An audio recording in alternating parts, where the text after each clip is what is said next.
નમસ્કાર મિત્રો, અત્યારે ઝુંઝુનુ જિલ્લાના મંડાવા ગામમાંથી એક સમાચાર સામે આવી રહ્યા છે અને સમાચારની અંદર તમે જોઈ શકો છો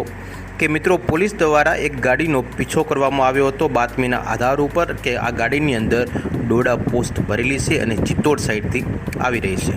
તમે વિચાર કરી શકો છો મિત્રો કે આ ગાડીનો જ્યારે ફિલ્મી ઢબ દ્વારા પોલીસે પીછો કરવામાં આવ્યો હતો ત્યારે મંડાવા ગામની અંદર ગોળવાઈની અંદર આ ગાડી અચાનક પલટી ખાઈ જતા અંદરથી બે આરોપીને દબોચવામાં આવ્યા હતા અને અંદરથી પૂરી ગાડી ફોર્ચ્યુનર એટલે કે ડોડા પોસ્ટ ભરેલી હતી। ગાડી એક બે નહીં પરંતુ 4 થી 5 પલટી ખાઈ જતો આ ગાડીને પણ નુકસાન થયું હતું, પરંતુ અંદર બેઠેલા જે તસ્કર કહી શકો એમને નુકસાન થયું ન હતું અને પોલીસ દ્વારા બે તસ્કરોને દબોચવામાં આવ્યા છે। આમ જોવા જઈએ તો રાજસ્થાનની અંદર આમ વાત છે, કેમ કે